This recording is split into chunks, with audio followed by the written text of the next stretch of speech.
नमो सिद्धाणं नमो आयर्याणं नमो वज्रायाणं नमो लोहे सवसागुणम्। मेरे पवित्र मन में गुरुदेव आओ, मैं शास्त्र वाचन करूं, प्रतिभा जगाओ।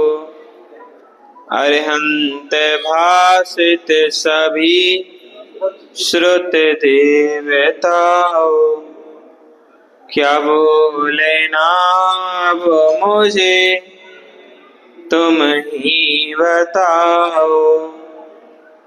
क्या बोले ना वो मुझे तुम ही बताओ। अनंत अनंत सिद्ध पंच परमेष्टि भगवान की, परम पूज्य मूल नायक श्री 1008 मुनिसुब्रत नाथ भगवान की, परम पूज्य दादा गुरुदेव श्री विराग सागर जी महाराज की, परम पूज्य संयम प्राण प्रदाता गुरुदेव विशुद्ध विभव सागर जी महाराज की, अहिंसामयी विश्व धर्म की, क्षमा वाणी पर्व की।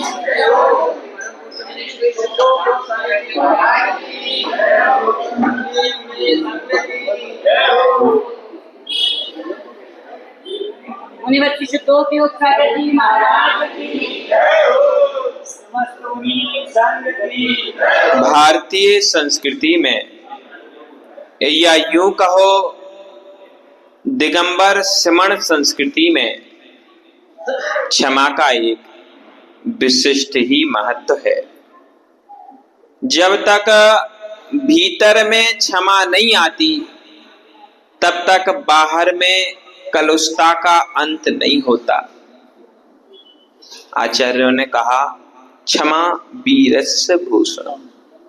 क्षमा जो है वह वीर पुरुषों का आभूषण है। तो प्रश्न किया कि ऐसा क्यों?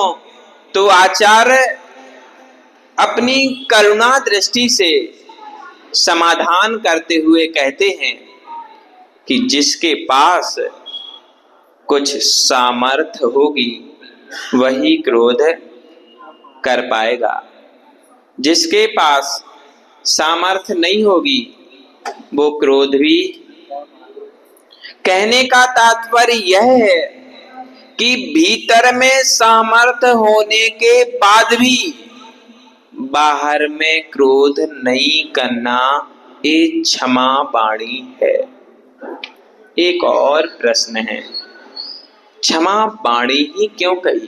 क्षमा मन, क्षमा काय क्यों नहीं कहा? हाँ, सुन रहे हो कि नहीं? देखो आकुलता तो नहीं? ठीक है। क्षमा वाणी क्यों कहा? क्षमा मन और क्षमा काय क्यों नहीं कहा?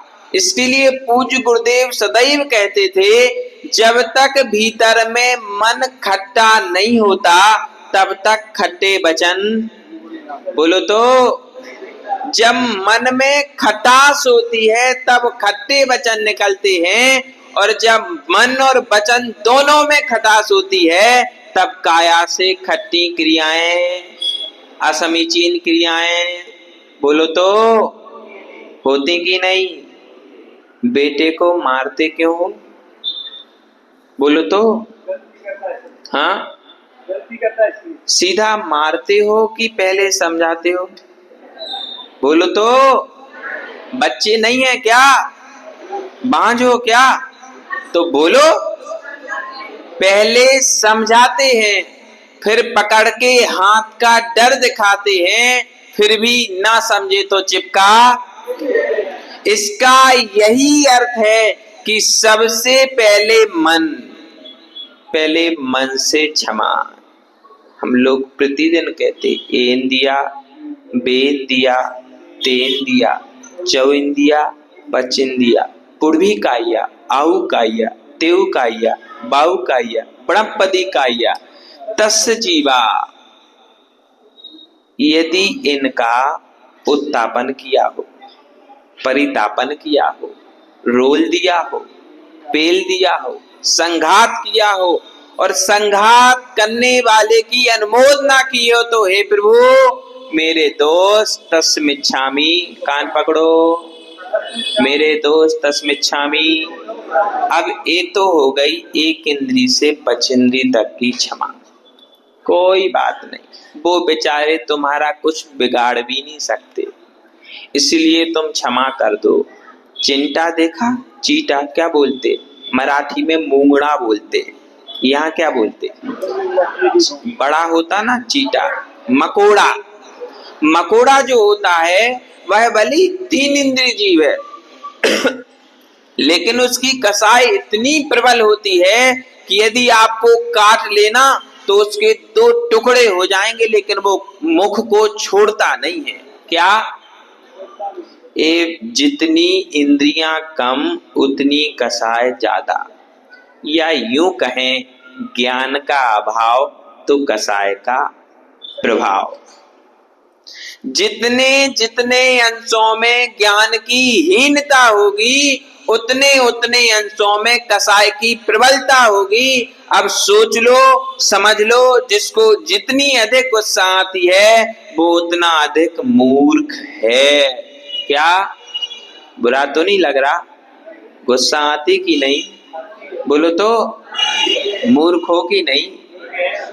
गुरुदेव सदैव कहते थे यदि ज्ञान है, स्कूल गए हो छोटे में, क्या लिखा रहता है स्कूल की दीवार पे? विद्या विनयन सुरते। पढ़ा कि नहीं? पढ़ा कि नहीं? बस बहुत अधिक पढ़ाई करने की जरूरत नहीं है। यदि कोई छोटा सा बच्चा स्कूल जाए और एक गेट पर लिखा रहता शिक्षार्थ आइए, सेवार्थ, क्या लिखा रहता? शिक्षार्थ आइए, सेवार्थ चाहिए। ऐसी मंदिर की दोनों दीवारों पर लिखना है विद्वान आइए, क्रोधी। यदि आप विद्वान हो तो विद्या विनयन शोभते, यदि विद्वान हो तो आपके भीतर विनय होगी और विनयवान के पास क्षमा होगी ही होगी। जाएगी तो जाएगी कहाँ? जितने जितने अंशों में विद्वत्ता उतने उतने अंशों में क्षमा होनी चाहिए। देखो, बहुत अधिक समय नहीं है और बहुत अधिक सुनाएंगे भी नहीं। अभी भैया जी बोल रहे थे जिनके यहाँ हमारा आना जाना है उनसे तो हम हाथ मिला के, गले मिला के, मिठाई खा के, मिठाई खिला के, हंस के, मुस्कुरा के क्षमा वाणी बोलो तो करते कि नहीं? उसका कोई भी महत्व वह इसलिए नहीं है क्योंकि जिनसे बेमनस्य है। ये तो हो गई लौकिक चर्चा। अनंतानुबंधी का जब उदय होता है तो वह सम्यक का घात, ऐसी है ना? अनंतानुबंधी के उदय में सम्यक दर्शन का घात होता है। सम्यक दर्शन नष्ट होना मतलब सागर के बराबर संसार। क्या? समुद्र के बराबर संसार। और उस संसार को यदि कम करना है तो 6 महीने के पहले, क्या 6 महीने के पहले जिससे बैर विरोध हुआ हो उससे क्षमा जरूर मांग लेना, अन्यथा सम्यक दर्शन की रक्षा नहीं हो पाएगी। और सम्यक की रक्षा करनी है तो क्षमा बोलो तो। अब दूसरा प्रश्न कि हमने तो महाराज क्षमा मांग ली, उनने हमसे बात ही नहीं की, उनने हमें क्षमा किया कि नहीं पता ही नहीं, होता ना ऐसा? तो कोई बात नहीं, तुमने रोटी खाई, पेट किसका भरा? बोलो तो। अच्छा ये बताओ, दूसरे के हाथ से रोटी खाओगे तो पेट किसका भरेगा? बोलो तो। दूसरा तुम्हें भोजन कराए तो पेट किसका भरेगा? तुम्हारा ही भरेगा ना। कोई और मोहल्ले का कोई अपरिचित व्यक्ति आके भोजन कराए तो पेट किसका भरेगा? भरेगा कि नहीं भरेगा? क्षमा मांगोगे तो कल्याण किसका होगा? अब किसी के कहने से मांगो या अपनी इच्छा से मांगो, कल्याण कहीं रुकने वाला, इसलिए सारे काम छोड़ दो। लिखा रहता ना, सारे काम छोड़ दो सबसे पहले, नहीं पढ़ा? क्या करते हो, इतना घूमते हो, कुछ नहीं पढ़ते हो। सारे काम छोड़ दो सबसे पहले वोट दो, लिखा रहता कि नहीं? अब उसको बदल दो, थोड़ा अपने लिए लाओ। सारे काम छोड़ दो सबसे पहले क्षमा दो। लेना नहीं है, अपने भीतर से क्षमा कर दिया, समझना कि मेरा कल्याण का मार्ग प्रशस्त हो गया।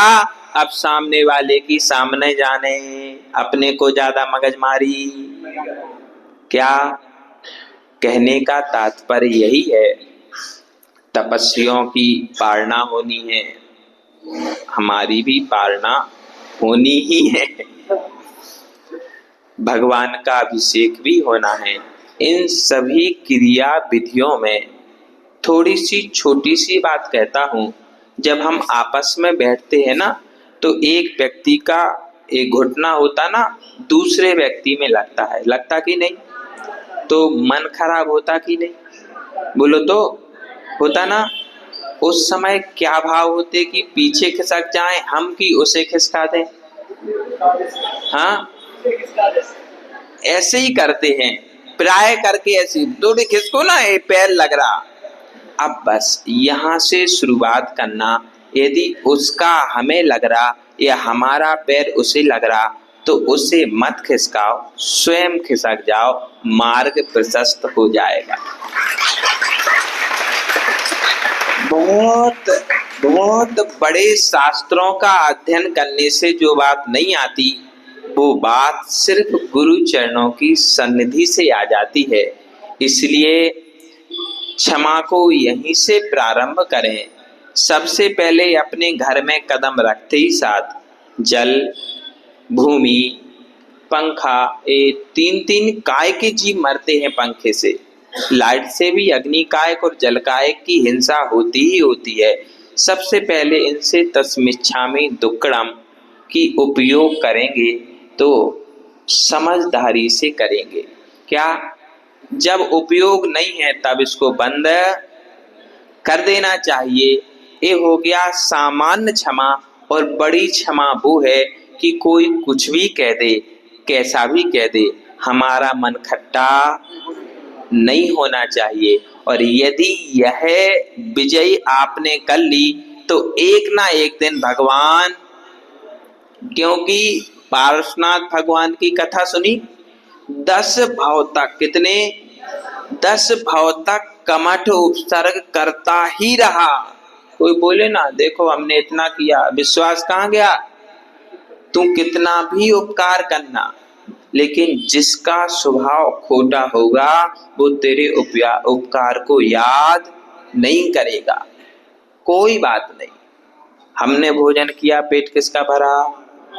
हमने उपकार किया, पुण्य किसको लगा? बस इतने सिद्धांत को सदैव याद रखना।